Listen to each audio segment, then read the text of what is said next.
মুসা আলাইহিস সালামের সময়ে তার উম্মতদেরকে জান্নাত থেকে খাবার দেওয়া হতো মান্না সালওয়া, তাই না?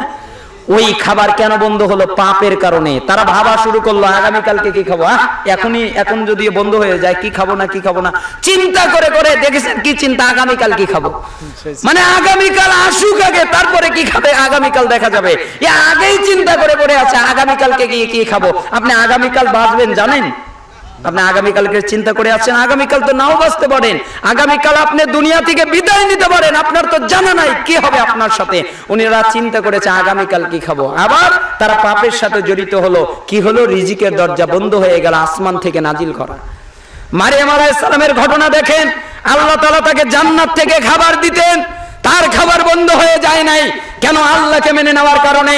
এই জন্য মুহাম্মদ বিন আবু ইমরান তেনার কথা বলছিলাম যে আমি হাতেম আল আসমকে জিজ্ঞাসা করলাম, তিনি বললেন আমি 4 ভাগে ভাগ করেছি।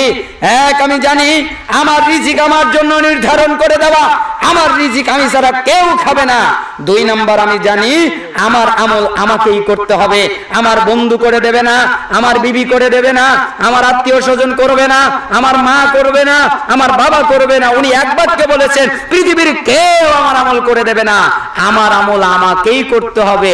যেহেতু আমার আমল আমাকেই করতে হবে, এই জন্য আমি আমলটা ভালো করেই করি। দেখেছেন কত চমৎকার কথা, আমাকেই যেহেতু করতে হবে এই জন্য আমি ভালো করেই করি।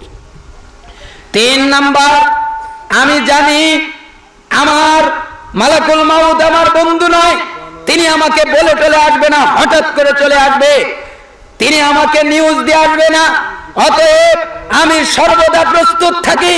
মালাকুল মাউত যদি হঠাৎ করে চলে আসে, আমার প্রস্তুতি নেওয়া বাকি নাই, আমি প্রস্তুত আগে হয়ে গেছি যে আমাকে আল্লাহর সামনে দাঁড়াতে হবে।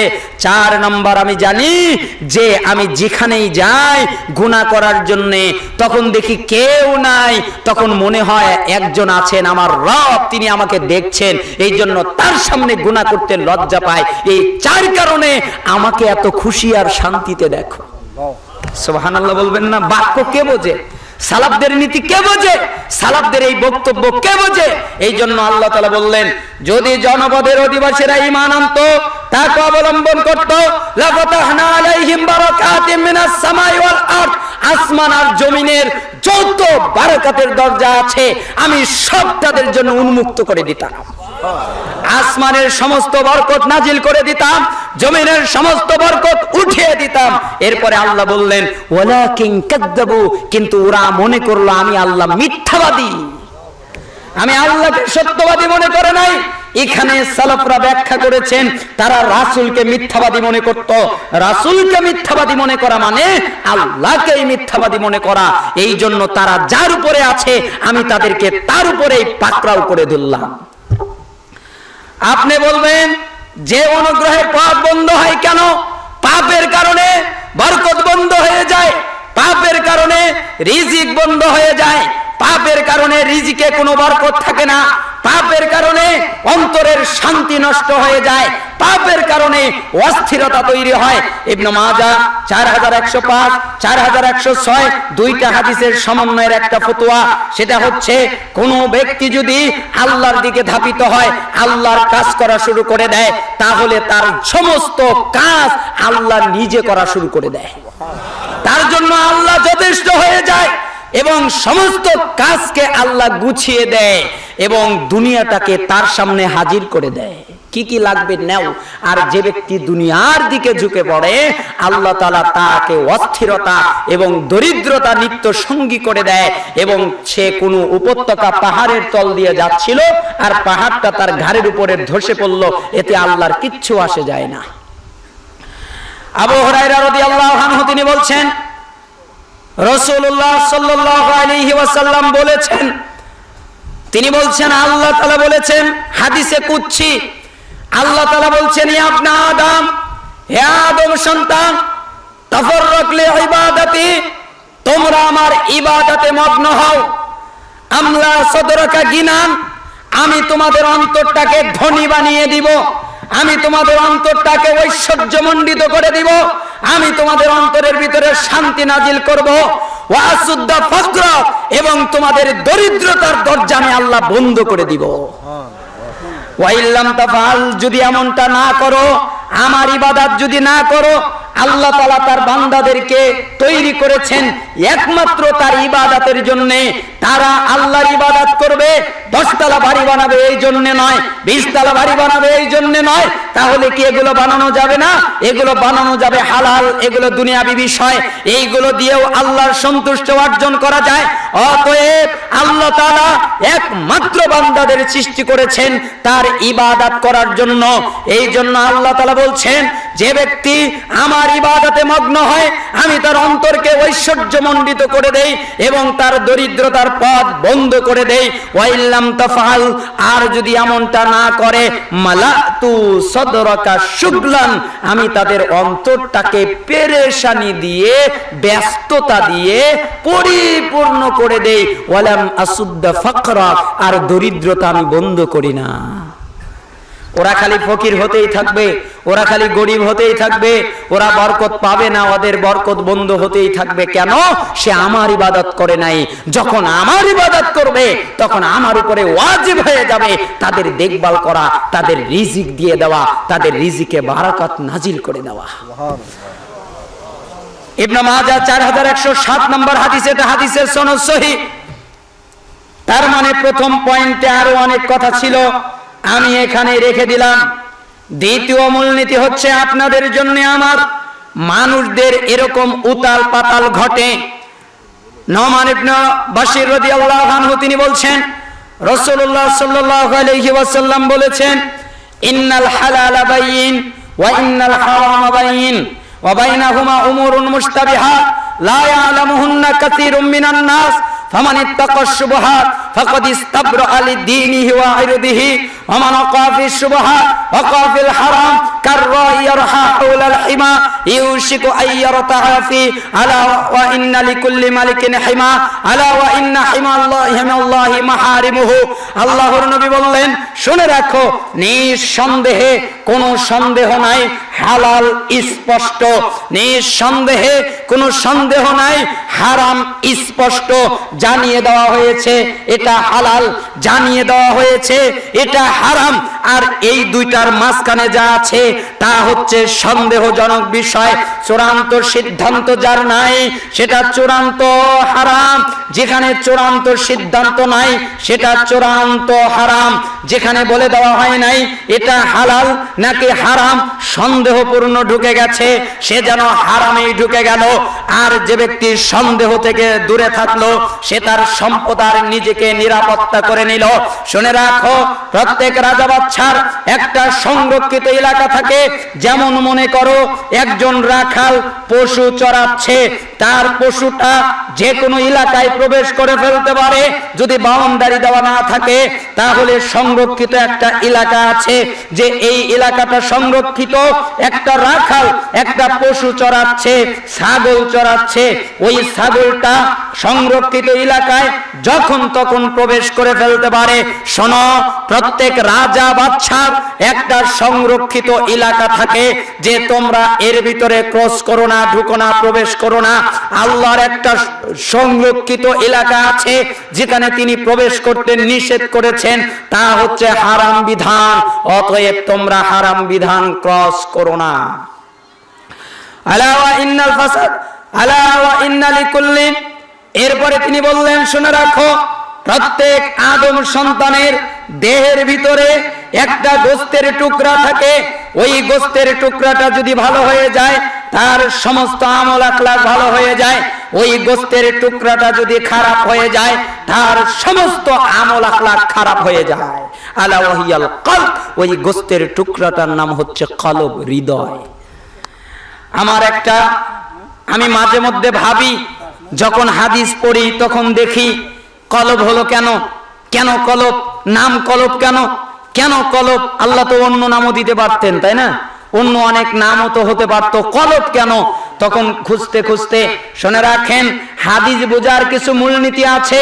হাদিস বোঝার একটা মূলনীতি হচ্ছে যে কোনো একটা সহিহ হাদিসকে অন্য কোনো সহিহ হাদিসের আলোকে ব্যাখ্যা করতে হবে।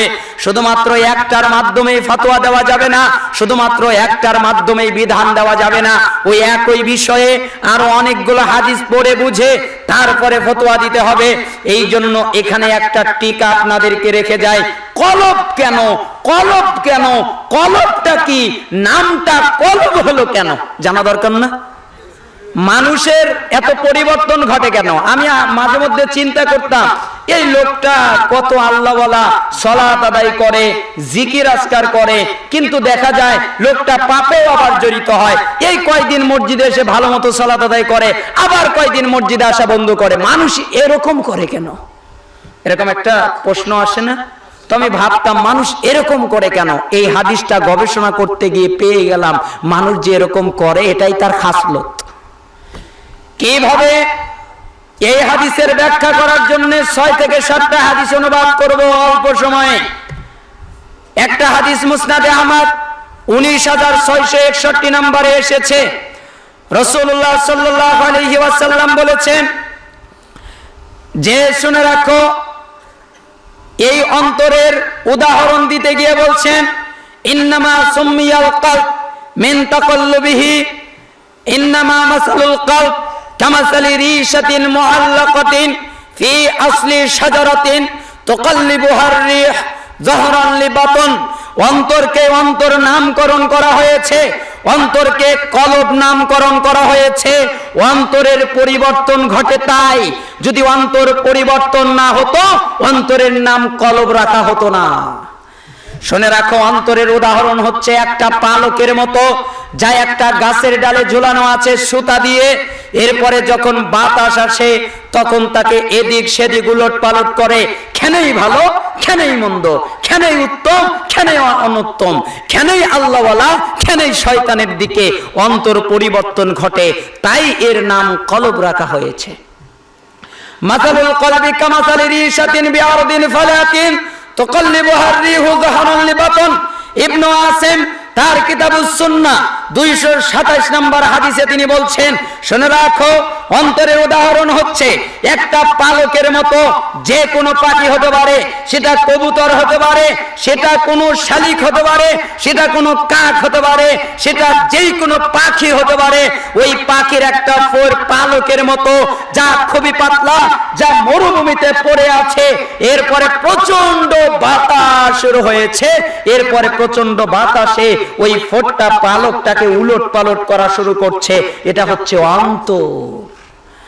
লা কলব ইবনু আদম আসরাউ তাকাল্লুবান মিনাল কিদরি ইজা তাজমাআত গলায়ানা। বনি আদমের অন্তর হচ্ছে ফুটন্ত ডেকের ভিতরে ফুটন্ত পানির মতো, যা দ্রুত পরিবর্তনশীল। লা কলব ইবনু আদম আশাদ্দু ইনকিলাবান মিনাল কিদরি ইজা তামাআত গালিয়া। বনি আদমের অন্তর ডেকের ভিতরে রাখা ফুটন্ত পানির চেয়ে দ্রুত পরিবর্তনশীল। আগেরটা ইবনে আসিম 226 নম্বর হাদিস, পরেরটা মুসনাদে আহমদ 23867 নম্বর হাদিস। তার মানে পাতিলে রাখা পানির মতো কেন? যখন পাতিলে রাখা হয় পানি, নিচে আগুন দিয়ে জাল দেওয়া হয়, তখন ওই পানিটা ফুটন্ত হয়, ওই পানিটা গরম হয়, ওই পানিটা তাপ হওয়া শুরু করে। যখন আগুন দেওয়া বন্ধ হয়ে যায় তখন আবার ঠান্ডা হয়। কথা মনে হয় বুঝতে পারেননি? বলেন তো, পানির নিচে আগুন দিয়ে জাল দেওয়া হলে পানি কি হয়? গরম হয়। যখন বন্ধ করা হয় কি হয়? ডাউন হয়। ঠিক বনি আদমের অন্তর এরকম। যখন তাদের কাছে কোরআন পড়া হয়, তাদের কাছে নসিহত দেওয়া হয়, তাদের কাছে আল্লাহর কথা বলা হয়, তাদের কাছে জান্নাত জাহান্নামের কথা বলা হয়, তখন ঈমান বেড়ে যায়। যখন তারা অন্য জায়গায় চলে যায় তখন ঈমান আবার ডাউন হয়। এই জন্য আল্লাহর নবী সাল্লাল্লাহু আলাইহি সাল্লাম আর উদাহরণ দিলেন এভাবে, ইন্নাল ঈমানা লা ইয়াখলাকু ফি জাওফি আহাদিকুম কামা ইয়াখলাকু সাওবুল খালিকু ফাসআলুল্লাহ আন ইউজাদ্দিদাল ঈমানা ফি কুলুবিকুম। শুনে রাখো, তোমাদের অন্তরে অভ্যন্তরে যে ঈমান আছে, এই ঈমান এক সময় জীর্ণ হয়ে যায়, এক সময় পুরাতন হয়ে যায়, এক সময় পুরান হয়ে যায়। যেভাবে তোমাদের জামা তোমাদের কাপড় পুরাতন হয়ে যায়, তোমাদের ঈমানও ওইভাবে পুরাতন হয়ে যায়, তোমাদের ঈমানও ওইভাবে জীর্ণ শীর্ণ হয়ে যায়। অতএব তোমরা সর্বদা তোমাদের ঈমানের নবায়ন আল্লাহর কাছে কামনা করো আর বলো, হে আল্লাহ আমাদের ঈমানটাকে নতুন করে দেন। মা মিনাল কুলুবি কলবুন ইল্লা ওয়ালাহু সাহাবাতুন কাসাহাবাতিল কমারি বাইনাল কমারু মুদিউন ইস আলাইহি সাহাবাতুন ফাআযলামা ওয়া ইস্তাজাল্লাত আনহু ফাআদাআ। এরপরে তিনি বললেন, বনি আদমের অন্তরের ভিতরে ওই রকম মতো, যেই রকম চন্দ্রের মতো বনি আদমের অন্তরের উপরে, কলবের উপরে মেঘ জমে যায়, যেভাবে চাঁদের উপরে মেঘ জমে যায়। যখন চাঁদের উপরে মেঘ জমে যায় তখন চাঁদ আলোহীন হয়ে যায়, তখন আর সে আলো দিতে পারে না। যখন সেখান থেকে মেঘ সরে যায় তখন সে আলোকিত হয়ে যায়। বনি আদমের অন্তরের ভিতরে মেঘ জমে যায়, কালো হয়ে যায়, অন্ধকার হয়ে যায়, তখন আর সে আলো দেখতে পারে না। যখন তার অন্তর থেকে জং দূরীভূত হয়ে যায়, পাপ সরে যায়, ওই মেঘ দূরীভূত হয়ে যায়, তখন আবার অন্তর আলোকিত হয়ে যায়, তখন আবার সবচেয়ে ভালো বুঝতে পারে। কতভাবে আল্লাহর নবী আপনাদের বুঝাবেন। এরপরে আল্লাহর নবী বাক্য এভাবে বললেন, ইন্না কুলুবা বানি আদম কুল্লাহা বাইনা ইসবাইনি রহমান কা কলবি ওয়াহিদ ইউসাররিফুহু হাইসু ইয়াশা সুম্মা ক্বাল। তিনি বললেন, শুনে রাখো, বনি আদমের প্রত্যেকের অন্তর আল্লাহর দুইটা আঙ্গুলের মধ্যে থাকে। তিনি যেভাবে চান তাকে পরিবর্তন ঘটায়া দেন, যেভাবে চান তাকে উলট পালট করে দেন। অতএব তোমরা আল্লাহর কাছে দোয়া করো, আল্লাহুম্মা মুসাররিফাল কুলুব সাররিফ কুলুবানা আলা তাআতিক। হে অন্তর পরিবর্তনকারী আল্লাহ, আপনার আনুগত্যের দিকে আমাদের অন্তর পরিবর্তন করে দেন। মুসলিমের 2654 নম্বর হাদিস। এতক্ষণ এই কথা কেন বললাম, কলব নিয়ে এই কথা কেন বললাম? এখান থেকে একটা মাসালা, একটা হাদিসের উপরে, একটা বাক্যের উপরে আপনাদেরকে আমল করাবো, এই জন্য এতক্ষণে কথা বললাম। সেই আমলটা কি? আজকের থেকে প্রত্যেক সময় উঠা বসায়, সালাতের ভিতরে, দুয়ার ভিতরে আল্লাহকে বলবেন, হে অন্তর পরিবর্তনকারী আল্লাহ, আপনার আনুগত্যের দিকে অন্তর পরিবর্তন করে দেন। বলতে পারবেন না? বলেন তো আমল কি? আপনার আনুগত্যের দিকে অন্তর পরিবর্তন করে দেন। আপনারা অনেকেই বলেন, সঠিক পথ তো খুঁজে পাই না, হিদায়াতের রাস্তা তো খুঁজে পাই না, জান্নাতের রাস্তা তো খুঁজে পাই না। আচ্ছা, আপনি কয়দিন আল্লাহকে বলেছেন, আল্লাহ আমার অন্তর পরিবর্তন করো? কয়দিন আল্লাহকে বলেছেন, আমার অন্তরের জং দূর করো? কয়দিন আল্লাহকে বলেছেন, আমার অন্তরের পাপ আমার অন্তর থেকে সরিয়ে দাও? কয়দিন আল্লাহকে বলেছেন, আমাকে সোজা পথ দাও? কয়দিন আল্লাহকে বলেছেন, আল্লাহ সঠিক পথ দেখাও? কয়দিন কান্নাকাটি করে আল্লাহ তাআলার কাছে হিদায়াত চেয়েছেন? কয়দিন কান্নাকাটি করে আল্লাহকে বলেছেন পাপ থেকে দূরে রাখো? কয়দিন আল্লাহর কাছে বলেছেন, আল্লাহ জান্নাতের পথে নিয়ে যাও, শয়তানের পথ থেকে রক্ষা করো বলেছেন? না, দুই একজন ছাড়া, দুই একজন নেককার লোক ছাড়া অধিকাংশই বলে না। এটা যে যা চাইতে হয়, এটা যে বলতে হয়, এরা অনেকেই জানেই না। এই জন্য আল্লাহর নবী শিখিয়ে দিলেন, তোমরা আল্লাহকে বলবে, যেহেতু অন্তর পরিবর্তন ঘটে, অন্তরের পরিবর্তন আছে, এই জন্য সব সময় আল্লাহকে বলবে, হে আল্লাহ, আপনার আনুগত্যের দিকে অন্তরটা পরিবর্তন করে দেন। আপনাদের কষ্ট হচ্ছে নাকি? আর বেশি সময় নিব না, যদিও বা বলেছিলাম 3-4টা পয়েন্ট নিয়ে কথা বলবো। সময়ের স্বল্পতায় পয়েন্টগুলো নিয়ে অত হয়তো ব্যাখ্যা করা হবে না। আর একটা পয়েন্ট নিয়ে কিছু কথা বলা যায়।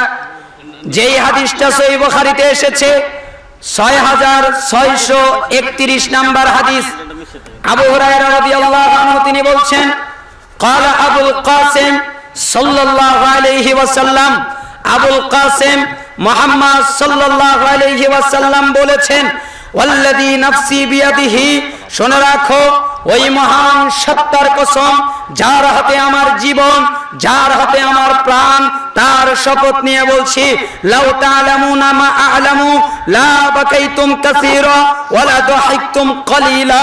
আমি মুহাম্মদ যা জানি, শুনে রাখো, নাফরমানদের জন্য আল্লাহর যেই শাস্তি রাখা হয়েছে, তা যদি আমি যা জানি, তোমরা যদি তা জানতে পারতে, তোমাদের যদি তা জানিয়ে দেওয়া হতো, তাহলে তোমরা হাসতে কম, কাঁদতে অনেক বেশি।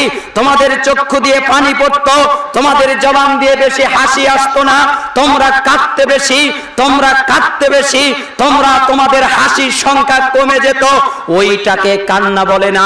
যেই কান্না মানুষকে দেখিয়ে করা হয় ওইটাকে কান্না বলে না। যেই কান্না মানুষের সামনে কান্না করা হয় ওইটাকে কান্না বলে না। যেই কান্না মানুষে জানতে পারে ওইটাই কান্না, যেটা গভীর রাতে কেউ দেখে না একমাত্র আল্লাহ ছাড়া। এই জন্য আল্লাহর নবী বাক্যটা এইভাবে বললেন, তোমরা যদি জানতে পারতে আমি যা জানি তাহলে তোমরা হাসতে কম, কাঁদতে অনেক বেশি। উম্মুল আলা আনসারী রাদিয়াল্লাহু আনহা থেকে বর্ণিত, তিনি বলছেন রাসূলুল্লাহ সাল্লাল্লাহু আলাইহি ওয়াসাল্লাম বলেছেন, ওয়াল্লাহি লা ইদরি ওয়াল্লাহি লা আদরি ওয়াল্লাহি লা আদরি ওয়া আনা রাসূলুল্লাহ, আমি জানি না কি করা হবে, আমি জানি না, আমার জানা নেই, অথচ আমি আল্লাহর রাসূল। মা ইফআলু বি ওয়ালা বিকুম, মিশকাতে এসেছে 5040-এ ওয়া বিকুম শব্দ এখানে ভুল হয়েছে, মূল শব্দ হবে ওয়ালা বিকুম, আমার জানা নাই আমার সাথে কি করা হবে, আমার জানা নাই তোমাদের সাথে কি করা হবে, আমার সাথে আচরণ কেমন হবে এটা আমি নবী জানি না, তোমাদের সাথে আচরণ কেমন হবে এটা আমি জানি না। শব্দ তো দ্বিমুখী হয়ে গেল। আগের বাক্যগুলোর সাথে আল্লাহ তো আল্লাহর নবীকে বলেছেন আমি তোমাকে হাউজে কাউসার দিলাম, আল্লাহ তো আল্লাহর নবীকে বলেছেন আমি তোমাকে মাকামে মাহমুদ দান করলাম, আল্লাহ তো আল্লাহর নবীকে বলেছেন আমি তোমাকে আমার ডান পাশে জায়গা দিব, আল্লাহ তো আল্লাহর নবীকে বলেছেন আমি তোমাকে জান্নাতের সর্বপ্রথম প্রবেশ করার অনুমতি দিব। তাহলে আল্লাহর নবী যে বললেন আমার সাথে কি হবে তোমার সাথে কি হবে তা জানি না, যে কথা তিনি উম্মতদেরকে বোঝানোর জন্য এত কঠিন বাক্য তিনি বলেছেন, তার মানে আমার জানা নাই নেকি কেমন হবে, আমার জানা নাই ইবাদত কেমন হবে, আমার জানা নাই কি হবে, তোমাদের সাথে কি হবে জানা নাই। এই জন্য তিনি তার মেয়েদেরকে বলতেন, হে আমার আদরের কন্যা ফাতেমা, আমার কাছে দুনিয়ায় যা চাওয়ার চেয়ে নাও, মরার পরে আমি কিন্তু তোমার উপকার করতে পারবো না। হে আমার জনবসতি, হে আমার অমুক, হে আমার তমুক, তোমার যার যা প্রয়োজন আমার কাছে চেয়ে নাও। আমি যাদের সাথে জুলুম করেছি তোমরা আমাকে মেরে তোমাদের শোধ নিয়ে নাও। আল্লাহর নবী কার উপরে জুলুম করেন নাই, কিন্তু তারপরেও তিনি বাক্য এভাবে বলছিলেন, তোমরা আমাকে মেরে শোধ নিয়ে নাও, ওই সময় কিন্তু আমি দিতে পারবো না, আমার সাথে কি করা হবে জানা নাই, তোমাদের সাথে কি করা হবে জানা নাই, এটা আমি বলতে পারি না। সহিহ বুখারী 6463 নম্বর হাদিস খোলেন, যেটা দারুল হাদিস অথবা তাওহীদ পাবলিকেশনস অথবা ইসলামিক ফাউন্ডেশন 6019 নম্বর হাদিস খোলেন। আবু হুরায়রা রাদিয়াল্লাহু আনহু তিনি বলছেন রাসূলুল্লাহ সাল্লাল্লাহু আলাইহি ওয়াসাল্লাম বলেছেন, লা ইউনাজ্জি আহাদাম মিনকুম আমালুহু, তোমাদের আমল তোমাকে মুক্তি দেবে না। তোমরা যে আমলই করো না কেন ওই আমল তোমাদের নাজাত দেবে না, ওই আমল তোমাদের মুক্তি দেবে না। বাক্যটা কত কঠিন হয়ে গেল না? আমল করলাম নাজাতের জন্য, অথচ আল্লাহর নবী বললেন আমল মুক্তি দেবে না, তো কি মুক্তি দেবে? এই জন্য সাহাবীরা প্রশ্ন করলেন, হে আল্লাহর নবী, আপনাকেও না, আপনাকেও মুক্তি দেবে না, আপনিও রক্ষা পাবেন না? তখন আল্লাহর নবী বললেন, ক্বালা ওয়ালা আনা, না আমিও না, ইল্লা ইয়াতাগাম্মাদানি আল্লাহু বিরহমাতিন, তবে শুনে রাখো আল্লাহ তাআলা আমাকে তার রহমত দ্বারা আবৃত করে রেখেছেন। আমি মুক্তি পাবো কেন? আল্লাহর রহমতে, আমার আমল দিয়ে নয়। আল্লাহ আমার প্রতি রহমত নাজিল করবেন, বারাকা নাজিল করবেন, আল্লাহর দয়া, আল্লাহর রহমতের কারণে আমি মুক্তি পেয়ে যাব। শুধু আমল কাউকে মুক্তি দেবে না। এরপরে আল্লাহর নবী বললেন, ওয়াসাদ্দিদু ওয়া কারিবু ওয়াগদু ওয়া রুহু ওয়া শাইউম মিনাদ দুলজা ওয়াল কসদা তাবলুগু, অতএব তোমরা চেষ্টা করতে থাকো। আমি বাক্য বলেছি তার মানে এটা না যে আমল করা বন্ধ করে দেবে, জি না, আমল করতে থাকো, চেষ্টা করতে থাকো, আল্লাহর নৈকট্য লাভ করতে থাকো, আল্লাহর ভালোবাসা পেতে থাকো। কোন মাধ্যমে আল্লাহর ভালোবাসা পাওয়া যায়, আল্লাহর কাছাকাছি হওয়া যায়, এই নৈকট্য লাভ করতে থাকো।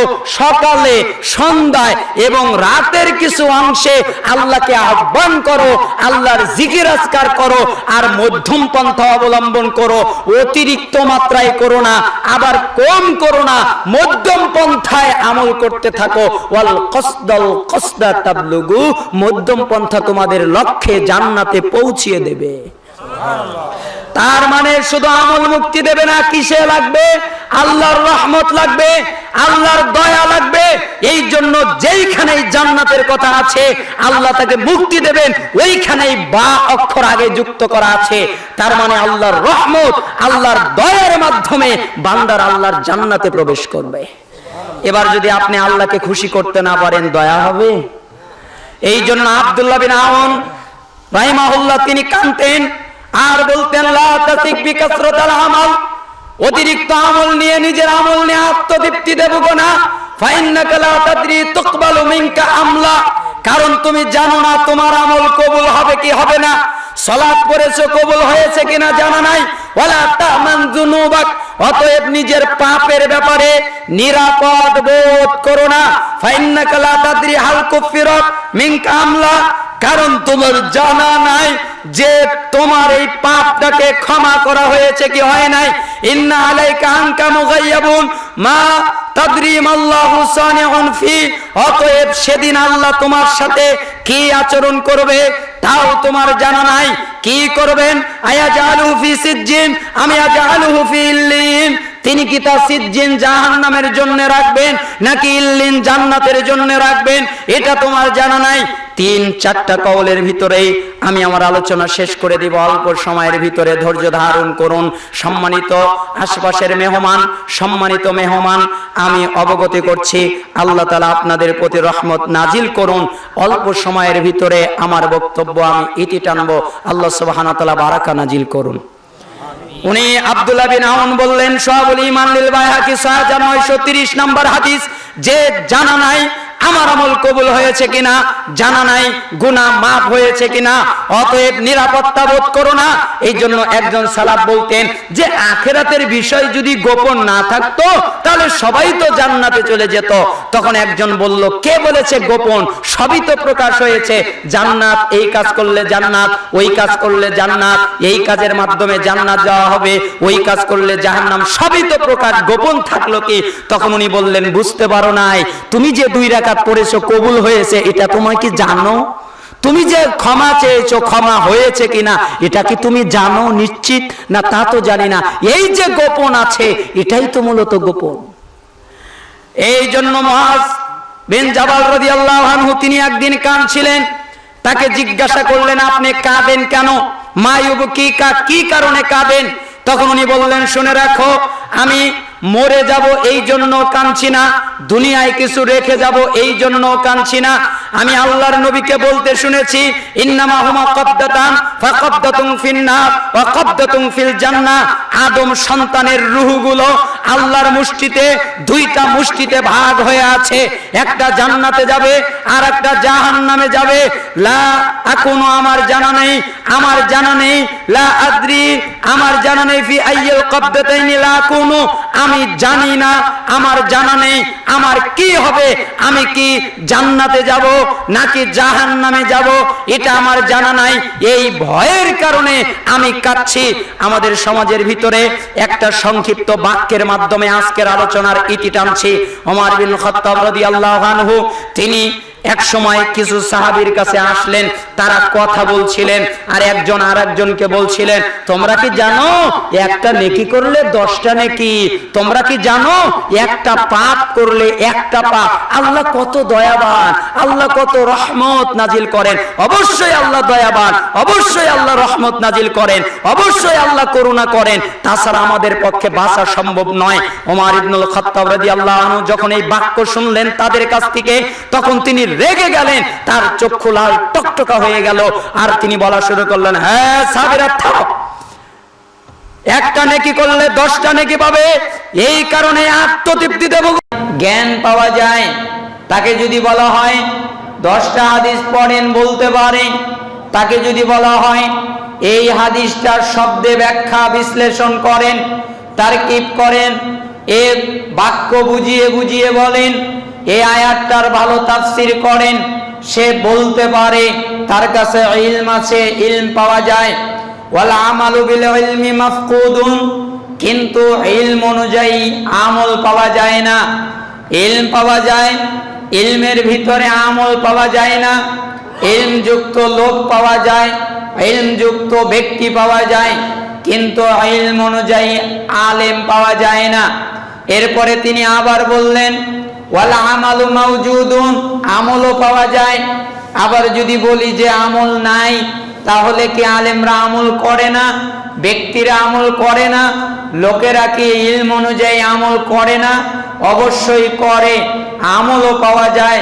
ওয়াল ইখলাসু ফীহি মাফকুদুন, কিন্তু আমলের ভিতরে ইখলাস পাওয়া যায় না। আমলটা আল্লাহর জন্য করে না, আমলটা আল্লাহর সন্তুষ্টির জন্য করে না, নেকির কাজটা আল্লাহকে খুশি করার জন্য করে না, হয়তোবা মানুষকে দেখাবার জন্য, হয়তোবা খ্যাতি পাওয়ার জন্য, হয়তোবা কৌশলী হবার জন্য কেউ কেউ দেখিয়ে থাকে, সবাই নয়। এই জন্য তিনি বললেন ইলম পাওয়া যায়, ইলম অনুযায়ী আমল পাওয়া যায় না। আমল পাওয়া যায়, আমলের ভিতরে ইখলাস পাওয়া যায় না।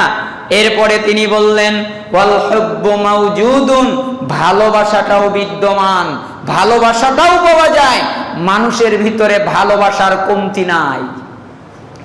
তুমি কি আল্লাহকে ভালোবাসো? কে বলেছে বাসি না জীবন থেকে বেশি? তুমি কি নবীকে ভালোবাসো? কে বলেছে? আল্লাহর নবীর নামে একটা কথা যদি কেউ বলে, তার জিহ্বা ছিঁড়ে ফেলবো, তাকে হত্যা করব, তাকে কতল করব, তার বিরুদ্ধে জিহাদ করব, তাকে মারব, তাকে অনেক রকমের কুটুক্তি বাক্য দিয়ে দিয়ে তাকে নোংরা করে ফেলবো। কেন? সে আমার নবীকে কষ্ট দিয়েছে। এই জন্য উনি বলছেন ভালোবাসা বিদ্যমান, ভালোবাসা আছে, ওয়াসিদকু ফীহি মাফকুদুন, ভালোবাসার ভিতরে সততা নাই, মিথ্যা ভালোবাসা। ও বলে আমি আল্লাহর নবীকে ভালোবাসি। ভাই, তুমি যদি এতই আল্লাহর নবীকে ভালোবাসো, তাহলে তুমি নিজে পাপ থেকে দূরে থাকো না কেন? তোমার দাড়ি নাই কেন? তুমি বিড়ি খাও কেন? তুমি সিগারেট খাও কেন? তুমি মদ পান করো কেন? তুমি গাঞ্জা ফেন্সিডিল পান করো কেন? তুমি গীবাত করো কেন? তুমি গান শোনো কেন? তুমি জিনার কাছে যাও কেন? তুমি বেপরদায় থাকো কেন? যদি নবীকে ভালোই বাসো, ওটা ভালোবাসা নয়, ওটা ধোঁকা। 12ই রবিউল আউয়াল দিয়ে ভালোবাসা দেখানো যায় না, কোন দিবস দেখিয়ে ভালোবাসা দেখানো যায় না, কোন দিনকে নির্দিষ্ট করে ভালোবাসা দেখানো যায় না। ভালোবাসা দেখানো যায় আনুগত্যের মাধ্যমে। যে যার যত বেশি আনুগত্য করবে, সে তাকে তত বেশি ভালোবাসে। যে যার কথা যত মানবে, সে তাকে তত বেশি ভালোবাসে। এই জন্য উনি বলছেন ভালোবাসাটাও আছে, কিন্তু ভালোবাসার মধ্যে তো সততা নাই।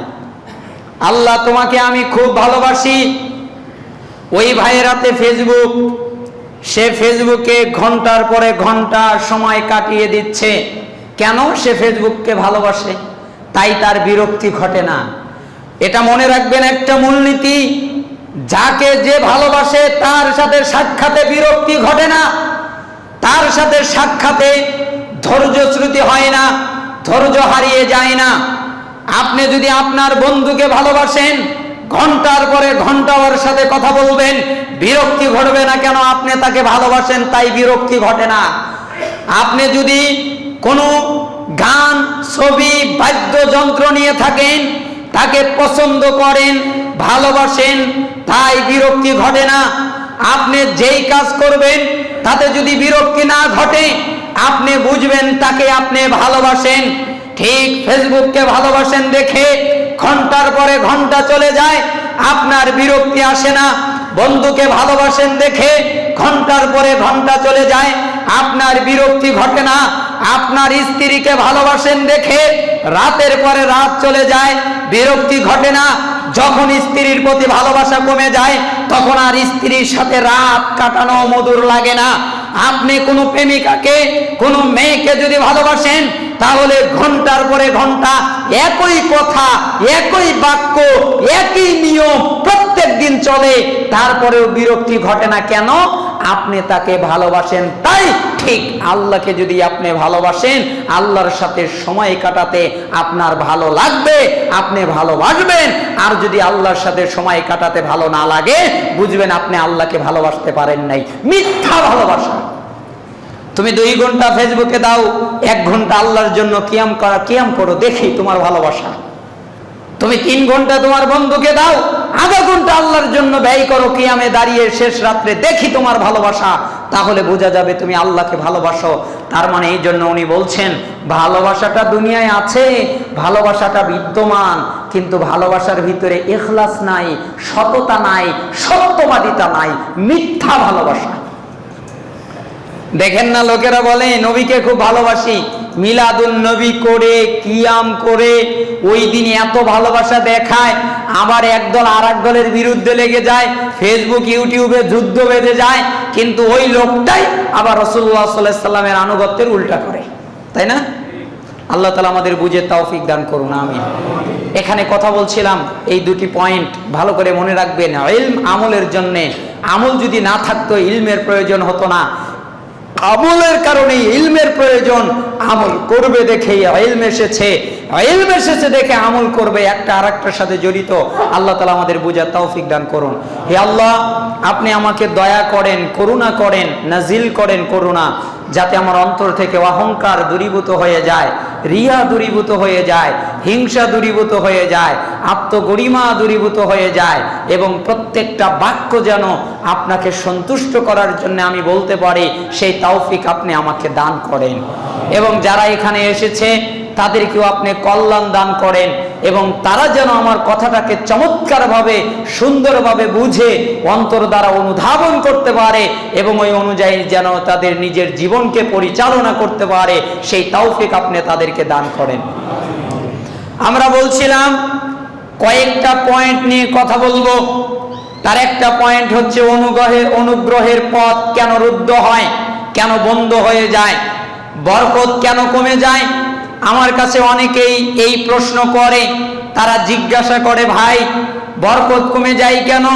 ইবাদত তো করি, সালাত আদায় করি, তারপরেও দেখা যায় বরকত কমে যাচ্ছে। তারপরেও দেখা যায় আমরা অনেক টাকা ইনকাম করি, কামাইও করি, কিন্তু বরকত পাচ্ছি না, তার ভিতরে শান্তি পাচ্ছি না। শান্তি বলতে যে একটা জিনিস, তা পাওয়া যায় না। এইগুলো করার জন্য কি করতে হবে? আল্লাহ তাআলা একটা আয়াত হাদিয়া দিয়েছেন গোটা মানব জাতির জন্য, যেটা সূরা আরাফের 96 নম্বর আয়াতে এসেছে।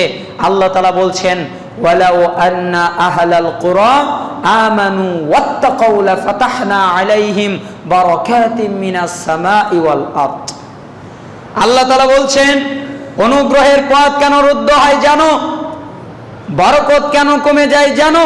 শোনো, যদি জনপদের অধিবাসীরা, যারা জমিনে বসবাস করে, যারা জমিনে থাকে, তারা যদি আমানু ঈমান আনে, ওয়াত্তাকাউ এবং তাকওয়া অবলম্বন করে।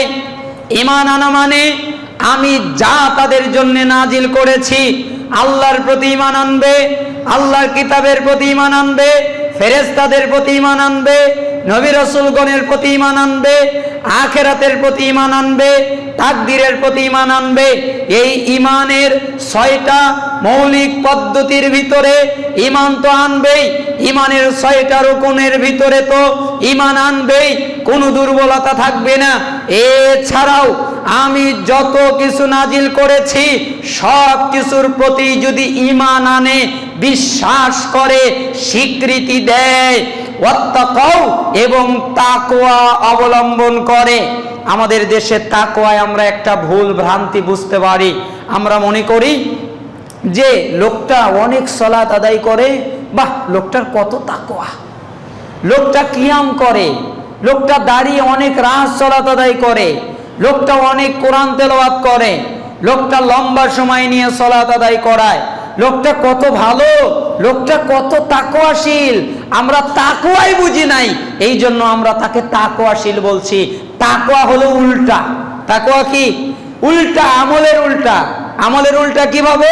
আল্লাহ তাআলা বলছেন ওয়া আম্মা মান খাফা মাকামা রাব্বিহি ওয়া নাহান নাফসা আনিল হাওয়া ফা ইন্নাল জান্নাতা হিয়াল মাওয়া। যেই ব্যক্তি তার রবের সামনে, তার প্রভুর সামনে, তার আল্লাহর সামনে দাঁড়ানোর সময়টাকে ভয় করে, আমি আল্লাহর সামনে দাঁড়াবো, কি জবাব দিব, আমি আল্লাহর সামনে দাঁড়িয়ে কি কথা বলবো, আমি আল্লাহর সামনে দাঁড়িয়ে আমি যে খেয়ানত করেছি তার জবাব কিভাবে দিব, আল্লাহর সামনে দাঁড়ানোর সময়টাকে ভয় করে এবং তার প্রবৃত্তির কামনা বাসনা থেকে নিজেকে বিরত রাখে। মন বলছে একটু জিনা করো, সে তা করে না। মন বলছে একটু ঘুষ খাও, সে তা করে না। মন বলছে একটু সুদ খাও, সে তা করে না। মন বলছে ওই লোকটার মানহানি করো, সে তা করে না। মন বলছে ওই লোকটার গীবত করো, সে তা করে না। মনের বিপরীত চলে, মনের উল্টা নীতিতে চলে, মনের প্রবৃত্তি যা বলে তা অনুযায়ী চলে না এবং আল্লাহর সামনে দাঁড়ানোর সময়টাকে ভয় করে। ফা ইন্নাল জান্নাতা হিয়াল মাওয়া, নিশ্চয়ই অতঃপর অতএব নিশ্চয়ই তার একমাত্র ঠিকানা জান্নাত ছাড়া আর কিছু না। বলেন তো, জান্নাত ছাড়া আর কিছু না। তার মানে জান্নাতেই যাবে কে? যে আল্লাহর সামনে দাঁড়ানোর সময়কে ভয় করে। কে? যে আল্লাহর সামনে দাঁড়ানোকে ভয় করে, যে প্রবৃত্তির কামনা বাসনা থেকে দূরে থাকে। আমরা তো আর আল্লাহকে অত ভয় করতে পারি নাই, আল্লাহর সামনে দাঁড়ানোর অত ভয় আমাদের ভিতরে এখনো প্রবেশ করে নাই। মুহাম্মদ বিন আবু ইমরান তিনি ফাইন করে বলতেন যে এক ব্যক্তি ইব্রাহিম ইবনে আদহামের কাছে আসলো, আসার পরে জিজ্ঞাসা করলো, আপনি এত অন্তরে কিভাবে শান্তি পান, এত আশা, এত ভালোবাসা, এত সুন্দরভাবে। তার মানে ইব্রাহিম ইবনে আদহামকে কখনোই এটা দেখা যেত না, হাতেমাল আসেমকে কখনোই এটা দেখা যেত না। দুইটা বর্ণনা আছে। মুহাম্মদ ইবনে আবি ইমরান তিনি বললেন, আমি হাতেমাল আসেমকে জিজ্ঞাসা করলাম আপনি এত শান্তি পান কিভাবে? তখন তিনি বললেন, আমি আল্লাহর উপরে ভরসা করি, আল্লাহর উপরে তাওয়াক্কুল করি, তাওয়াক্কালতু আলাল্লাহ, আল্লাহর উপরে ভরসা করি, তাই আমি আমার অন্তরে অনেক শান্তি পাই। কিভাবে ভরসা করেন? আমরাও তো করি। তখন উনি বললেন, তোমাদের ভরসা আর আমার ভরসা একটু পার্থক্য আছে। কি পার্থক্য? আমি 4 ভাগে এই তাওয়াক্কুলকে ভাগ করে নিয়েছি, এই 4টার বেশি আমি করি না। কিভাবে? এক, আমি জানি আমার রিজিক আমার জন্য নির্ধারণ করে দেওয়া, এই জন্য আমি রিজিক নিয়ে কোনো চিন্তা করি না। আমার রিজিকের কোনো চিন্তা নেই। আমি কি খাবো, কোথায় থেকে আসবে, কে আমাকে খাদ্য দেবে, আমি কি না খেয়ে থাকবো নাকি খেয়ে থাকবো, এরকম চিন্তা আমি করি না। এটা হচ্ছে একটা পয়েন্ট। আমাদের সমাজে তো এই চিন্তাটা বেশি করে হুজুরেরাও, তাই না? অনেকেই তো, সব মানুষই করে, কিন্তু দেখা যায় অধিকাংশ আবার অনেক মসজিদের ইমামরা বেশি করে। 4-5 হাজার টাকা বেতন। আমার অনেক ইমামের সাথে কথা হয়েছে, ভাই একটু এই কথাটা বলিয়েন না। তখন বলে, কি বলবো ভাই, সভাপতি ঘুষ খায়। বললেই তো চাকরি ছেড়ে দেবে, বললেই তো মসজিদ থেকে বের করে দেবে। কি ভাই বলবো, সভাপতি যারা আছে তারা অধিকাংশই দাড়ি চাটা। আমি যদি কঠিনভাবে কিছু বলি তাহলে তারা আমার বিরুদ্ধে দাঁড়িয়ে যায়, আমাকে তো বের করে দেবে। তার মানে আল্লাহ যে রিজিকের মালিক, আল্লাহ যে রিজিক দেবেন, আল্লাহ যে রিজিক লিখে রেখেছেন, প্রত্যেক ব্যক্তির রিজিক যদি সাগরের মাঝখানে থাকে, মরার আগ পর্যন্ত সাগরের মাঝখানে নিয়ে রিজিক দেওয়া হবে, তারপরে মৃত্যু ঘটবে, এর আগে তার মৃত্যু হবে না। অতএব রিজিক নিয়ে তার কিসের চিন্তা, রিজিক নিয়ে তার কেন পেরেশানি? আল্লাহ তাকে তৈরি করেছেন রিজিক দিয়ে, রিজিক না দিয়ে তাকে তৈরি করেন নাই। দেখেন না, মায়ের গর্ভে যখন একজন শিশু ভূমিষ্ঠ হয় আসে, তখন মায়ের বুকে কি চমৎকার দুধ আল্লাহ নাজিল করে দেন, যা এর আগে ছিল না। তার মানে ওই শিশুটা রিজিক নিয়েই দুনিয়ায় এসেছে, রিজিক ছাড়া আসে নাই। একজন সাহাবী আল্লাহর নবীর কাছে আসলো, হে আল্লাহর নবী, আমার ভাই কাজ করে না, বসে বসে আমারটা খায়, আমি কাজ করি আরো আমারটা খায়, এটা কি ঠিক হয়? আল্লাহর নবী বললেন, ঠিক আছে, তোমার ভাইকে ডাক দিও। তাহলে নিয়ে আসা হলো। আল্লাহর নবী বললেন, তুমি কি তারটা খাও? জি। আচ্ছা, তুমি আর খেও না।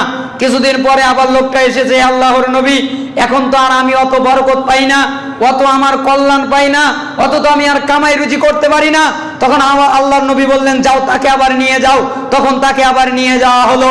এরপরে ওই লোকটা কিছুদিন এসে বলল, হে আল্লাহর নবী, আমার বরকত বেড়ে গেছে। তখন আল্লাহর নবী বললেন, তোমার ভাইয়ের কারণেই তোমাকে রিজিক দেওয়া হয়, তোমার ভাইয়েরটাও তোমাকে দিয়ে দেওয়া হয়। তুমি 5,000 টাকা বেতন পেতে না, তোমার ভাই এখন তোমার সাথে খায় 7,000 হয়ে যাবে। কেন? তোমার ভাইয়ের রিজিক দিয়ে দেওয়া হয়। তোমার ভাই তো তোমারটা খায় না, তোমার ভাই তোমার ভাইয়েরটাই খায়।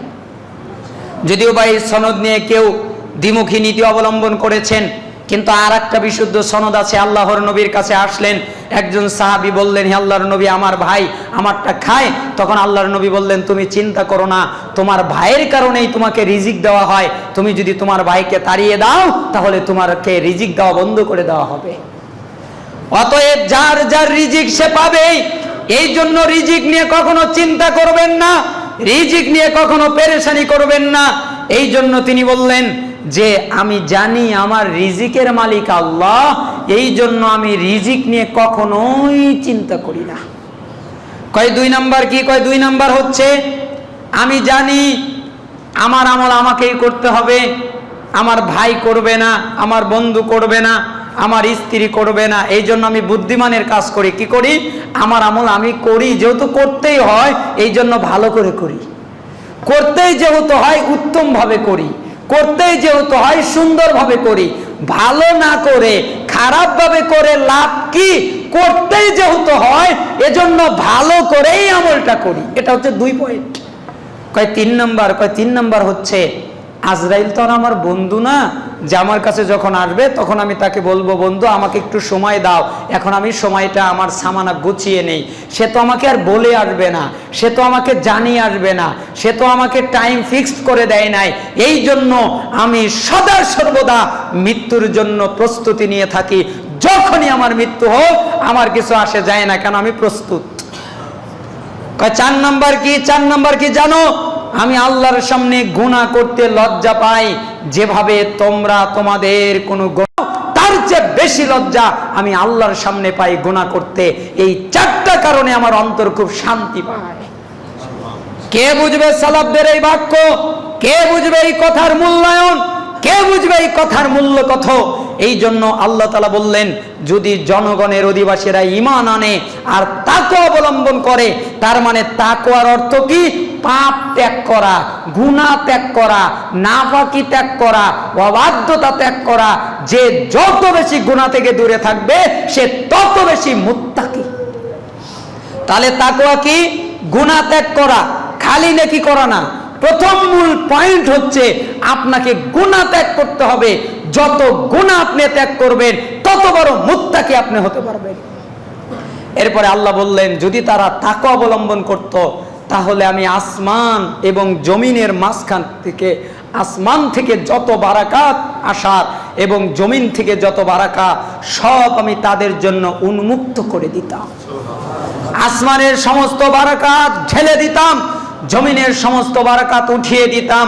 আবার অপর আয়াতে আল্লাহ বলেছেন, আসমান থেকে আমি উত্তম বৃষ্টি নাজিল করতাম, ফলে জমিন অনেক চমৎকার ফসল দিত, জমিন থেকে রিজিক বেড়ে যেত।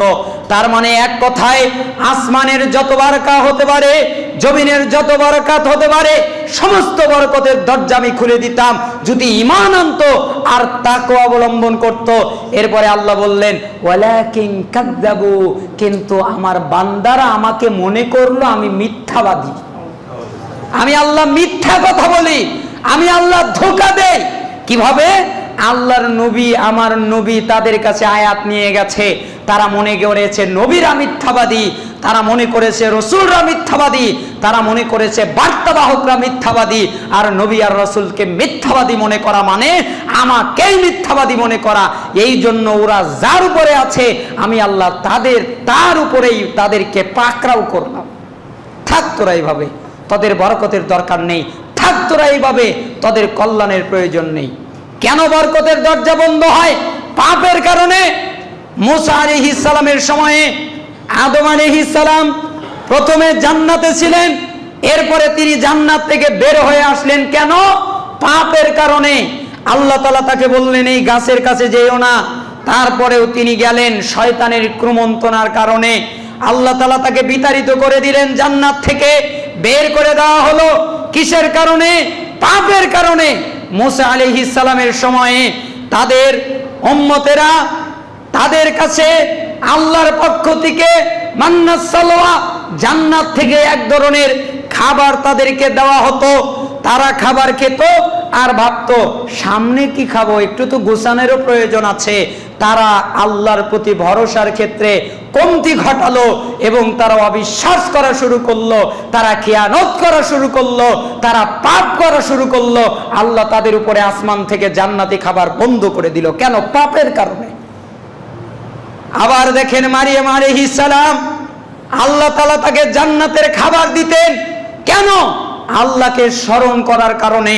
এই জন্য আল্লাহর নবী সাল্লাল্লাহু আলাইহি ওয়াসাল্লাম থেকে একটা হাদিস আছে, আবু হুরায়রা রাদিয়াল্লাহু আনহু তিনি বলছেন, আল্লাহ তাআলা বলেছেন, হাদিসটা হাদিসে কুদসি, হে আবনা আদম, ইয়া আদম, হে আদম সন্তান, তাফাররাক লি ইবাদাতি, তোমরা আমার ইবাদতে মগ্ন হও। আমি যেভাবে তোমাদের ইবাদত করতে বলেছি এভাবে ইবাদত করো। আমলা সদরকা গিনান, আমি তোমাদের অন্তরটাকে ধনী করে দেব, ওই সহ্যমদৃঢ় করে দেব। ওয়াসুদ্দ ফাকরাক, আর তোমাদের দরিদ্রতার পথ বন্ধ করে দেব। কি করবে? আমার ইবাদতে মগ্ন হয়ে যাও, আমার ইবাদত করো। যদি আমার ইবাদত করো তাহলে আমি তোমাদের উপরে তোমাদের অন্তরটাকে শান্তি দিয়ে দিব, তোমাদের অন্তরটাকে ধনী বানিয়ে দেব এবং তোমাদেরকে তোমাদের দরিদ্রতার পথগুলোকে বন্ধ করে দিব। তোমরা কখনো দরিদ্র হয়ে যাবে না।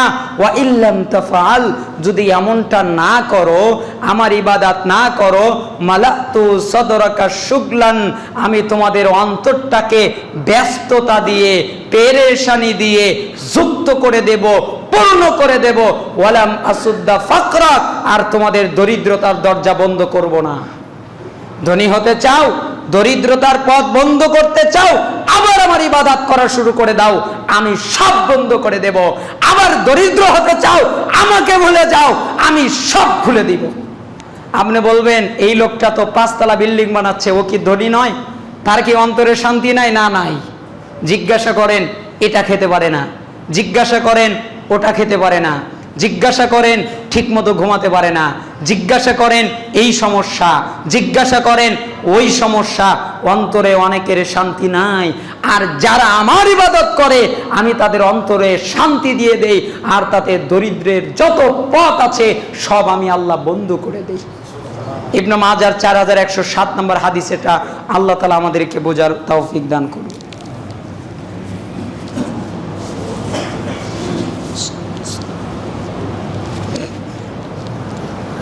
আলহামদুলিল্লাহি ওয়াহদা ওয়াসসালাতু ওয়াসসালামু আলা রাসূলিল্লাহ, আম্মা বাদ। আমরা খুতবা দিচ্ছিলাম কয়েকটা পয়েন্ট, মূলনীতির একটা মূলনীতি নিয়ে, কেন অনুগ্রহের পথ বন্ধ হয়ে যায়।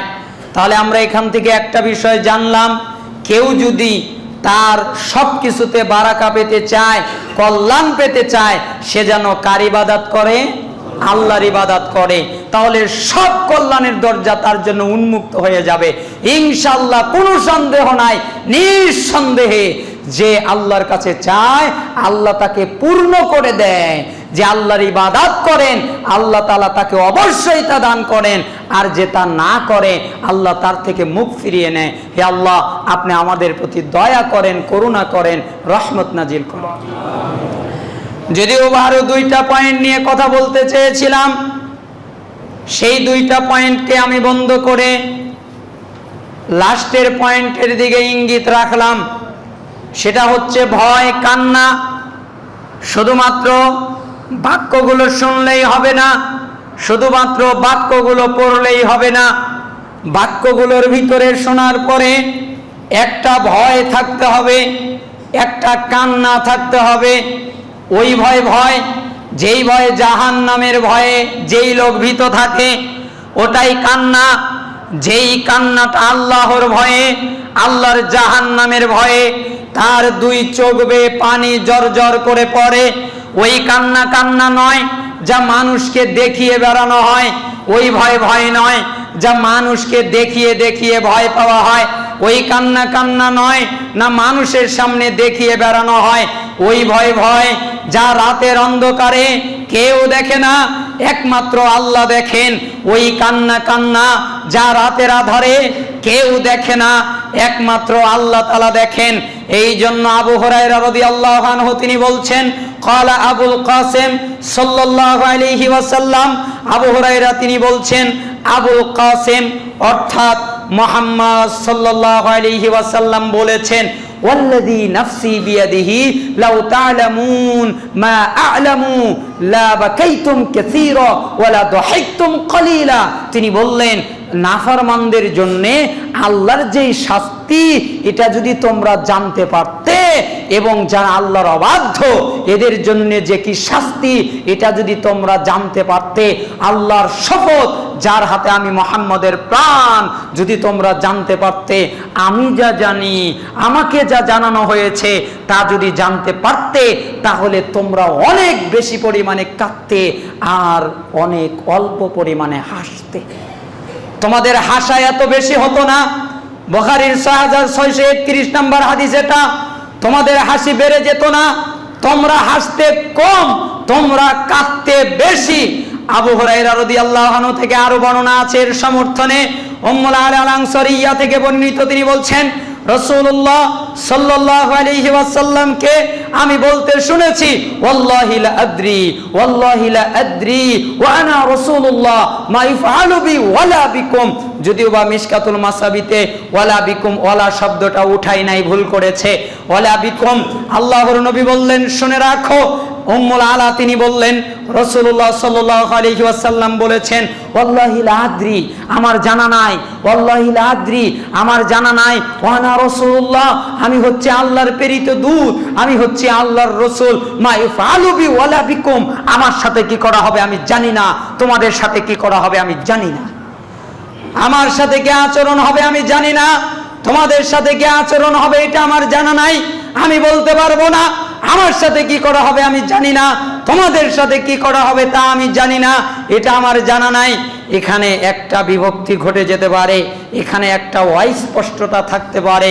কেউ বলতে পারে, নবী যদি নাই জানেন তাহলে হাউজে কাউসার তাকে দেওয়া হবে, তাকে মাকামে মাহমুদ দান করা হবে, তাকে আল্লাহর ডান পাশে জায়গা দেওয়া হবে, তিনি সর্বপ্রথম জান্নাতে প্রবেশ করবেন। তাহলে কি এটা তিনি জানতেন না? হ্যাঁ, তিনি জানতেন, তাকে আল্লাহ জানিয়েছেন। তারপরেও তিনি আল্লাহর ভয়ে ভীত হয়ে বলছেন, কি হবে আমি জানি না, কি হবে আমি জানি না। হে ফাতেমা, আমি তোমাকে বাঁচাতে পারবো না, তুমি আমার আদরের কন্যা, দুনিয়ায় যা প্রয়োজন চেয়ে নাও। হে আমার অমুক, হে আমার সে, হে আমার মহাব্বতের লোক, শুনে রাখো, তোমার যা যা প্রয়োজন আমার কাছে নিয়ে নাও, আমি কিন্তু মরার পরে তোমার কোনো উপকার করতে পারবো না। যদি পারতো তাহলে আল্লাহ নবী সাল্লাল্লাহু আলাইহি সাল্লাম তার সবচেয়ে আপন চাচার সাহায্য করত। আপন চাচা এত সহযোগিতা করেছে, তারপরেও সামান্য একটু আযাব তাকে দেওয়া হবে, সেটা হচ্ছে এক জোড়া জুতা পরিয়ে দেওয়া হবে। তার কারণেই মাথা টকবক টকবক করতে থাকবে।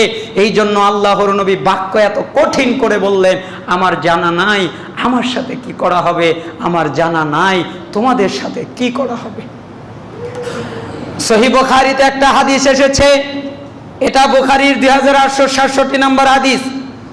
আবার সহিহ বুখারীতে আর একটা হাদিস এসেছে 6463 নম্বর হাদিস, যেটা তাওহীদ পাবলিকেশনস আর ইসলামিক ফাউন্ডেশনের 6019 নম্বর হাদিস।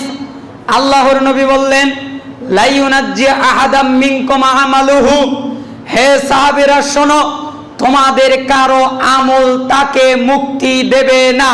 তুমি যে সালাত আদায় করো, এই সালাত তাকে জান্নাতে নেবে না। তুমি যে সিয়াম থাকো, এই সিয়াম তাকে জান্নাতে নেবে না। তুমি যে দান করো, এই দান তাকে জান্নাতে নেবে না। তুমি যে কাজ করছো, আমল করছো, এই আমল তাকে জান্নাতে নেবে না। কারো আমল তাকে মাফ করিয়ে দিতে পারে না, কারো আমল তাকে জান্নাতে নিয়ে যেতে পারে না। এটা কখনোই সম্ভব নয়, এটা কখনোই হবে না। তখন সাহাবায়ে কিরাম একটু বুদ্ধিমানের মতো কাজ করে আল্লাহর নবীকে প্রশ্ন করলেন, হে আল্লাহর নবী, আপনাকেও কি না, ওয়ালা আনতা ইয়া রাসূলুল্লাহ, আপনাকেও কি না, আপনিও কি এই আমলের কারণে মুক্তি পাবেন না? তখন আল্লাহর নবী বললেন, ওয়ালা আনা, আমিও না, আমিও মুক্তি পাবো না, আমিও মাফ পাবো না, আমিও ক্ষমা পাবো না আমলের বিনিময়ে। তাহলে কিভাবে? ইল্লা আইয়াতাগাম্মাদানি আল্লাহু বিরহমাতিন, আমাকে আল্লাহ তার রহমত দ্বারা আবৃত করে রেখেছেন, এই কারণে আমি মুক্তি পাবো। বলেন তো কিসের কারণে? রহমতের কারণে। এরপরে আল্লাহর নবী বলে দিলেন, সাদ্দিদু ওয়া কারিবু, অতএব তোমরা চেষ্টা করতে থাকো। তাই বলে বলো না যেহেতু আমল মুক্তি দেবে না তাহলে আমলই করব না, এ কথা বলো না। তোমরা আমল করতে থাকো, ওয়াকারিবু ওয়া ফি রিওয়ায়াতিন ওয়াকারবু, আর তোমরা আল্লাহর নৈকট্য লাভ করতে থাকো। যে ব্যক্তি আমল করে তার জন্য যদি এত ভয়াবহ বাক্য হয় যে মুক্তি দেবে না, যে করে না ওর তো কোনো সিরিয়ালই নাই, তাই না? যে আমল করে না তার তো কোনো মাধ্যমই নাই।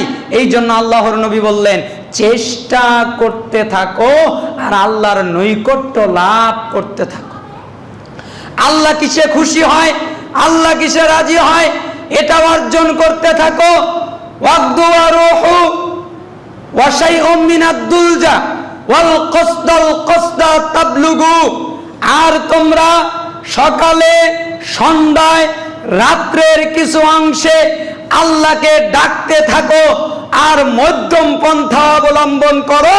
মধ্যম পন্থা তোমাদেরকে জান্নাতে পৌঁছিয়ে দেবে। বাক্যটা কি হয়ে গেল? আল্লাহর নবী বললেন কারো আমল মুক্তি দেবে না, তাহলে জান্নাতে কি মানুষ যাবে না? হ্যাঁ যাবে। দুইটা জিনিস লাগবে, একটা হলো আল্লাহর রহমত আর একটা হচ্ছে আল্লাহর দয়া। এই রহমত আর দয়া ছাড়া কেউ জান্নাতে যেতে পারবে না। তার আমলই তাকে নাজাত দেবে না, তার আমলই তাকে মুক্তি দেবে না। কে দেবে? সে আমল করেছে, এই কারণে আল্লাহ তার প্রতি দয়া করবেন, আল্লাহ তার প্রতি রহমত নাজিল করবেন। আল্লাহর দয়া, আল্লাহর রহমতে সে মুক্তি পেয়ে যাবে। আমরা সামান্য 2 রাকাত সালাত আদায় করলে আমরা নিজেদেরকে অনেক বড় মনে করে ফেলি। আমরা মনে করি কে বলেছে আমার ক্ষমতা নাই, আমি সালাত আদায় করি, তুই তো বেনামাজি, তুই তো খারাপ, তুই তো অমুক, তুই তো তেমুক, এরকম ভাবে তাকে গাল করা শুরু করে দেই। হ্যাঁ সালাত পড়ছে, মনে হয় আমরা আর পড়ি না, আমরাও জান্নাতে যাব। সাহাবায়ে কেরাম সালাফরা ভয় পেতেন, তাদের হৃদয় কাঁপতো, তারা থরথর করে কাঁপতেন আর বলতেন, লা তাসিক বিকাসরাতিল আমাল ফা ইন্নাকা লা তুদরি তুকবালু মিনকা আমলা। শুনে রাখো, তোমরা নিজেদের একটা আমল নিয়ে আত্মগরিমায় ভোগো না, সন্তুষ্ট হয়ে যেও না, খুশি হয়ে যেও না, নিশ্চিন্তে হয়ে যেও না, নিশ্চিন্তে বসে যেও না। নিজেরা কোনো আমল করেই আত্মগরিমায় ভোগো না, কারণ তুমি তো জানো না তোমার আমলটা কবুল হয়েছে নাকি হয় নাই। সালাত যে 2 রাকাত পড়েছো আল্লাহ কি কবুল করেছে তা তো জানো না। সাদাকা যে দিয়েছো আল্লাহ কি কবুল করেছে তা তো জানো না। হজ যে করেছো আল্লাহ কি কবুল করেছে তা তো জানো না। কুরবানি যে দিয়েছো আল্লাহ কি কবুল করেছে তা তো জানো না। অতএব নিরাপত্তা ভোগ করো না, ওয়ালা তামান যুনুবাকা, অতএব নিজের পাপের ব্যাপারে নিরাপদ বোধ করো না। ফা ইন্নাকা লা তাদরি হাল কুফিরাত মিনকা আমলা, কোন বর্ণনায় আনকা আমলা, তুমি তো জানো না তোমার পাপটা ক্ষমা করা হয়েছে নাকি হয় নাই। তুমি আর একদিন ঘুষ খেয়েছিলে, আল্লাহর কাছে ক্ষমা চেয়েছো, তোমার কি পাপ ক্ষমা হয়েছে এটা তো তুমি জানো না। তুমি ভুল করেছিলে, আল্লাহর কাছে ক্ষমা চেয়েছো, তোমার কি ওই ক্ষমাটা কবুল হয়েছে তা তো তুমি জানো না। তাহলে কি আল্লাহর কাছে ক্ষমা চাইলে কবুল হয় না? অবশ্যই হয়, কিন্তু তোমারটা কবুল হয়েছে কিনা এটা তো তুমি জানো না।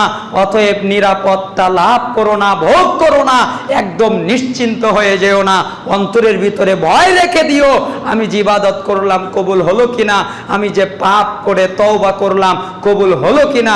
ইন্না আলাইকা আনকা মুগাইয়াবুন মা তাদরি মাল্লাহু সানিউন ফি, আল্লাহ তাআলা তোমার সাথে কি আচরণ যে করবেন এটা তো আর তুমি জানো না, তোমার আমলটা নিয়ে যে কি হবে এটা তো আর তুমি জানো না। আয়াজআলুহু ফি সিজ্জিন আম ইয়াজআলুহু ফি ইল্লিয়িন, তিনি কি তোমার তা আমলটাকে সিজ্জিন জাহান্নামের জন্য রাখবেন নাকি ইল্লিন জান্নাতের জন্য রাখবেন, এটা তো আর তুমি জানো না। সহাবুল ইমানিল বাইহাকি 6930 নম্বর হাদিস। এটা একদিন মুআয ইবনে জাবাল রাদিয়াল্লাহু আনহু তিনি কাঁদছেন, লাম্মা আন হাদারাতিল মাউত বাকা, তিনি কাঁদছিলেন। তখন সাহাবায়ে কেরাম জিজ্ঞাসা করলেন, মাইবুকিকা, হে মুআয আপনি কাঁদেন কেন? তখন মুআয রাদিয়াল্লাহু আনহু বললেন, ওয়াল্লাহি লা আদ্রি, শোনো আমি ভালো করে জানি, আল্লাহর কসম করে বলছি আমি মরে যাব এ কারণেও কাঁদছি না, আমি দুনিয়ায় কিছু রেখে যাব এ কারণেও আমি কাঁদছি না, তাহলে কেন কাঁদছেন? তখন উনি বললেন, আমি কাঁদছি আল্লাহর নবীকে আমি বলতে শুনেছি, ইন্নামা হুমা কবদাতান ফাকাবদাতুম ফিন্নার ওয়া কবদাতুম ফিল জান্নাহ, আদম সন্তানের রূহগুলো আল্লাহ দুইটা মুষ্টিতে ভাগ করে রেখেছেন, একটা জান্নাতে যাবে আর একটা জান্নাতে যাবে। আমি কাঁদছি, লা আকুনু ফি আইয়িল কবদাতাইনি আকুনু, লা আদরি ফি আইয়িল কবদাতাইনি আকুনু, আমি কাঁদছি এ কারণে আমি মুআযের জানা নাই জান্নাতের মুষ্টিতে নাকি জাহান্নামের মুষ্টিতে, এই ভয়ে আমি কাঁদছি। বলেন তো সালাফদের ঈমান আর আপনার ঈমানে পার্থক্য ঘটলো কেন? আপনি একটা আমল করেই এত বড়ত্ব দেখান কেন? আপনি নিজেকে নিয়ে নিরাপত্তা বোধ করেন কিভাবে? এই হাদিসটা সহিহুল জামে 2376 এসেছে। আলবানী রহিমাহুল্লাহ হাদিসটিকে সহিহ বলেছেন। তার মানে আমাদের দুই একটা আমল করেই নিরাপত্তা বোধ করার কিছু নাই। আল্লাহর কাছে ক্ষমা চাইতে থাকুন, আল্লাহর কাছে মাপ চাইতে থাকুন, হে আল্লাহ আপনি আমাদের প্রতি দয়া করেন, আপনি আমাদের প্রতি করুণা করেন, আপনি আমাদের ক্ষমা করে দেন। ওমর রাদিয়াল্লাহু আনহুর একটা বৈশিষ্ট্য ছিল, তিনি একটু রাগী ধরনের ছিলেন রাদিয়াল্লাহু আনহু, আল্লাহ তার প্রতি সন্তুষ্ট হোক, রাজি খুশি হোক। ওমর ইবনুল খাত্তাব রাদিয়াল্লাহু আনহু একজন সাহাবী এসে বলছিলেন, তোমরা কি জানো একটা নেকির কাজ করলে 10টা নেকি আল্লাহ দেয়? আমরা তো জানি, সবাই জানি না? সবাই বলে একটা নেকির কাজ যদি কেউ করে তাহলে আল্লাহ তাকে 10টা নেকি দান করে। আর উনি বলছিলেন একটা গুনাহ যদি কেউ করে তাহলে সে একটা শাস্তি পায়, বেশি পায় না, একটা, আর একটা নেকি করলে 10টা পায়। এই কথা বলে তারা খুশি হয়ে গেছে, আনন্দ হয়ে গেছে। ওমর রাদিয়াল্লাহু আনহু মাঝখানে ঢুকেছেন, অনেক রেগে গেছেন, তাদের উপরে রাগ করে তাকিয়েছেন আর উঁচু কণ্ঠে বলছেন, হে হতভাগার দল, তোমরা একটা আমল করলে 10টা নেকি পাও আর একটা গুনাহ করলে একটা শাস্তি পাও, এই কারণে খুশি হয়ে গেছো, আনন্দ পেয়ে গেছো। আরে শোনো, একটা গুনাহ করলে যদি একটা শাস্তি হয় তবু ওটা 10টা ক্ষতি করে। কয়টা ক্ষতি করে? 10টা ক্ষতি করে। কিভাবে? বান্দা যখন গুনাহ করে তখন সে আল্লাহকে রাগান্বিত করে ফেলে আর আল্লাহ তাকে শাস্তি দিতে সক্ষম। 2, বান্দা যখন গুনাহ করে তখন সে আল্লাহর সবচেয়ে বড় শত্রু ইবলিস তাকে খুশি করে। 3, বান্দা যখন গুনাহ করে তখন সে জান্নাত থেকে দূরে সরে যায়। 4, বান্দা যখন গুনাহ করে তখন সে জাহান্নামের নিকটবর্তী হয়ে যায়। 5, বান্দা যখন গুনাহ করে তখন সে অপবিত্র হয়ে যায় গুনার কারণে, অথচ এর আগেই সে পবিত্র ছিল। 6, বান্দা যখন গুনাহ করে তখন তার সবচেয়ে প্রিয় জিনিসকে কষ্ট দেয়, আর সেটা হচ্ছে তার নফস, তার কলব, তার আত্মা। 7, বান্দা যখন গুনাহ করে তার প্রিয় নবী মুহাম্মদ সাল্লাল্লাহু আলাইহি সাল্লামকে কষ্ট দেয়। 8, বান্দা যখন গুনাহ করে তার 2 কাঁধে নিয়োজিত ফেরেশতা তাদেরকে কষ্ট দেয়, কারণ তারা গুনাহ কারণে কষ্ট পেয়ে থাকে। 9, বান্দা যখন গুনাহ করে তখন সে আদম সন্তানদের সাথে বিশ্বাসঘাতকতা করে এবং আল্লাহকে রাগান্বিত করে ফেলে। 10, বান্দা যখন গুনাহ করে তখন তার বিরুদ্ধে হাত, পা, অঙ্গ প্রত্যঙ্গ, জায়গা যেখানে সে গুনাহ করে সব কিছুকে তার বিরুদ্ধে সাক্ষী বানায়। তুমি বলছো একটা পাবে, একটা গুনাহ, একটা শাস্তি, দেখেছো 10টা ক্ষতি টেনে নিয়ে এসেছে একটা গুনার কারণে। অতএব সাবধান, হে আল্লাহ আপনি আমাদেরকে গুনাহ থেকে দূরে থাকার তৌফিক দান। আমরা যাই হোক, দ্বিতীয় হাদিস নিয়ে কথা বলছিলাম। আল্লাহর নবী ওই বাক্যে যেখানে বলেছেন, জানা নাই আমাদের সাথে কি হবে, জানা নাই তোমাদের সাথে কি হবে। সময়ের স্বল্পতার কারণে যদিও বা অনেকগুলো হাদিস নির্বাচিত ছিল, সময়ের স্বল্পতায় দুটো হাদিসের ব্যাখ্যা করতে গিয়েই প্রায় আমাদের সময় শেষ হয়ে গেছে। এই কারণে আর সামনের দিকে এগোতে চাচ্ছি না, এখানেই রাখতে চাচ্ছি। আর আপনাদেরকে একটা নসিহত দিতে চাচ্ছি, যেই নসিহতটা হচ্ছে ইব্রাহিম ইবনে আদহামের আমার একটা প্রিয় নসিহত, আমার একটা জীবনকে পরিবর্তন করা নসিহত, যেটা আমার মনে হলে পাপ থেকে দূরে থাকা সহজ হয়ে যায়। একজন ব্যক্তি ইব্রাহিম ইবনে আদহামের কাছে আসলেন, ওনাকে বললেন, আমি তো পাপ করব, একটু অনুমতি দেন। কি করব? পাপ করব, অনুমতি দেন। গুনাহ করব, অনুমতি দেন। আপনি তো অনেক জ্ঞানী গুণী ব্যক্তি, আলেম ব্যক্তি, পাপ করার কি একটু অনুমতি না? একটু করব, বেশি না, একটু অনুমতি দেন। তখন উনি বললেন, হ্যাঁ তোমার জন্য অনুমতি আছে, তবে 5টা কাজ থেকে দূরে থেকে তোমাকে পাপ করতে হবে, 5টা কাজকে মেনে নিতে হবে। তখন বললেন, তা কি? 1, যখন তুমি গুনাহ করবে তখন আর আল্লাহর দেওয়া রিজিক খাবে না। কি করবে না? আল্লাহর দেওয়া রিজিক খাবে না। তখন উনি বলল, তাহলে খাবো কি? তো কি খাবে তা তো জানি না, তুমি কি খাবে? আল্লাহর দেওয়া রিজিক খাবে না। কয়, এ দুনিয়ায় তো এমন কিছু নাই যা আল্লাহ দেয় নাই, সবই তো আল্লাহ। কয়, ঠিক আছে, দ্বিতীয় প্রশ্ন বলে। তখন বলল, দ্বিতীয় প্রশ্ন হচ্ছে, যখন তুমি পাপ করবে তখন আর আল্লাহর দেওয়া জায়গায় থাকবে না, আল্লাহর জমিনে থাকবে না, তোমার নিজের জায়গায় থাকবে। তখন উনি বললেন যে, ইব্রাহিম ইবনে আদহাম, এটা কি সম্ভব? আল্লাহর দেওয়া জায়গায় ছাড়া আমি থাকবো কোথায়? সবই তো আল্লাহর জমিন। তখন বললেন, শোনো, 3 নাম্বার, যখন তুমি পাপ করবে তখন গোপনে করবে, যাতে আল্লাহ তোমায় না দেখে, আল্লাহকে না দেখিয়ে করবে, খবরদার আল্লাহকে দেখাবে না। তখন বলল, এমন কোন জায়গা আছে যেখানে গেলে আল্লাহ দেখবে না? সবই তো দেখে। তখন ইব্রাহিম ইবনে আদহাম রেগে গেলেন আর বললেন, হে হতভাগা, যার দেওয়া রিজিক খাও তারই নাফরমানি করো, এটা কি ঠিক? যার দেওয়া জায়গায় থাকো ওই জায়গায় নাফরমানি করো, এটা কি ঠিক? যার দেওয়া, যাকে না দেখিয়ে গুনাহ করতে পারো না, যার দেওয়া রিজিক খাও, যার দেওয়া জায়গায় থাকো, আর তাকে দেখায় গুনাহ করো, এটা কি ঠিক কাজ? তখন উনি বললেন, না, ঠিক না। এরপরে বলেন। তখন বললেন, 4 নাম্বার, যখন আজরাইল আসবে তখন তুমি একটু সময়কে বাড়িয়ে নেবে, বলবে, আজরাইল আপনি একটু অপেক্ষা করেন, মালাকুল মাউত আপনি একটু অপেক্ষা করেন, আমি এতক্ষণ তো সতর্ক হতে পারি নাই, এখন একটু সতর্ক হয়ে নেই। কয়, আজরাইল তো আমার কথা শুনবে না। কয়, ভাই তুমি যদি আজরাইলকেই থামাতে না পারো তাহলে তুমি প্রস্তুতি না নিয়ে বসে আছো কিভাবে? কারণ তোমার তো জানা নাই কখন সে এসে যাবে। 5 নাম্বার কি?